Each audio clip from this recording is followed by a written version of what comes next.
Hopefully everybody can still hear me. I know everybody in the room can, but I don't know on the mic. I am really dressed up today. This is not how I normally am. So many of you that haven't traveled with me or gone to Jubilee, usually I'm in jeans and a t-shirt, but I'm going to see Wicked in about 20 minutes. So, I gotta get out of here. But so Kirsten asked me to kind of share my story, and I had to think a little bit about it. And the one thing about my story that's a little different is that if you looked at my life before I sold Tupperware, you might have gone, why would I ask her to come sell Tupperware? Because she's got it all. My husband and I have been married for 18 years in December, so 17 and a half years. We have two children, 17 and 18, so not really children anymore, right? They're like big. My kids had never seen a daycare. I'd always had private nannies come in and take care of my kids. I had my own business for a while, and then I went to work for a company. The last company I worked for had recruited me away from a company I worked for 12 years. They paid me $53 an hour. So a lot of times, and some of you that are in like the Midwest are going, $53 an hour, why would you ever give up that job? That's really good money. We have a beautiful home that we built here in Linwood. So I had two kids, private school, nannies. I made a really good wage. I was not your person that you would recruit to come sell Tupperware, right? You'd look at this person. The last job I was at, the thing I loved about the job was not why they hired me. They hired me not to be a trainer, which is what I really loved, and that was a little piece of my job, but they mainly hired me to be the accountant. And it was a very, very stressful job. Kirsten and I met on the ball field. My daughter played select softball, and we met on the ball field.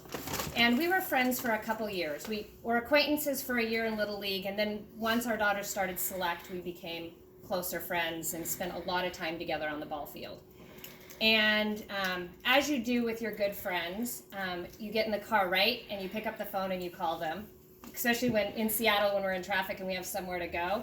You figure out your friends that are home, and you pick up the phone and you call them, and that's who you get to talk to. Well, every day on my way home, I would pick up the phone and I'd call Kirsten. And I would say 75% of that time was me crying. I had a boss that would remind me all the time how much money they paid me. And when I would say, this isn't really what I was hired for, he'd go, well, remember how much we're paying you. I don't care if you don't like it. Remember how much we're paying you. Oh, you made a mistake. You shouldn't be making mistakes. Remember how much we're paying you. And I worked at the people I worked for at the local firm I loved. And I probably, honestly, if it was just those local firm, I would have stayed there because I really loved the people I worked for there. It was the big corporate office. And so I was calling Kirsten and crying. And she said, well, why don't you sign up to sell Tupperware? And that was about a year before I signed up to sell Tupperware, okay? And she signed me up, and I remember getting this box of Tupperware, walking back to her house and going, I don't want any of this plastic crap. And I gave it back to her. And she's like, well, can I trade you for some stuff? And I was like, I don't know. I was about a year away from really wanting to do this. So this is the other thing, is don't give up on those, right? Don't give up on those friends that say, I don't want to do it. So here goes another year of me calling Kirsten, and finally she said, I'm done. We're going to host a Tupperware party for you. I'm going to come to your house. You're going to invite your friends over. I go, well, I have really lame friends, so good luck, you know. She goes, we're going to get your friends there. I don't care what you have to do, get your friends there. They're going to book parties, and you're going to start this business. And I said, well, I will fail. I failed at Home Interiors. I failed at Pampered Chef. I have a lot of it in my house, but I failed at it. I can't sell. And I can't book parties, and I'm definitely not going to build a team, okay? I can say right now, my team's at almost 400, or my goal. So somewhere in there, I figured it out, right? And we had that party, and we booked three parties off of that, and none of them held, because my friends are lame. Those that are in this business, you'll agree, your friends are kind of lame, right? They'll buy from you when they want. But then I had one mom, and I don't even know how she really found me. She was in a mom's group.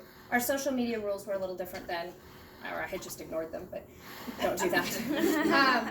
She booked a party, And she had a party, and I booked 3 or 4 parties at hers. And from there, I just kept booking parties. And I kept booking parties, and I kept booking parties. And within 9 months, I was a director. And when I hit director, I quit my job.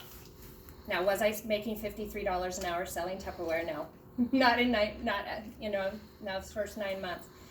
But my husband and I figured it out, and we were like, he's like, you are so miserable, you're going to have to choose your job or your family at this point, because you are making everybody around you miserable. So I called Kirsten, I said, okay, I'm going to quit my job, but I don't know what to do. I mean, as a director, I'm not going to make enough money. And I went to DSS, and at the time, it was me, Caitlin Griffith was a director, and Janelle Elliott went. And we walked in there, and I'm with Janelle. Janelle's selling $45,000, $50,000 a month at this time. They didn't have DSS for a couple years, right? And so she got to go with us. Well, I went, and my team was barely doing $10,000. The other piece that people didn't really get is, yes, we were making good money, but my husband and I love to travel, and we like to buy things, and I like to shop. We had $60,000 in credit card debt, in addition to our house and our car loans and everything else. And we were playing that game. You know that game where you roll things from one credit card to the next to get zero, right? We'd been playing that for several years. So here we are in this big, beautiful home. I've quit my job. I'm now a director, and we're $60,000 in debt. And I sat at DSS. Do you guys know who Cheryl is that rings the bell? Yeah, I remember looking at Cheryl and sobbing and saying, I can't do this. My team's barely hitting 10,000. I'm looking at Janelle. She's selling 40 or 50,000. You know, I can't do that. There's no way, right? And Cheryl said, just keep partying, just keep recruiting. You can do it.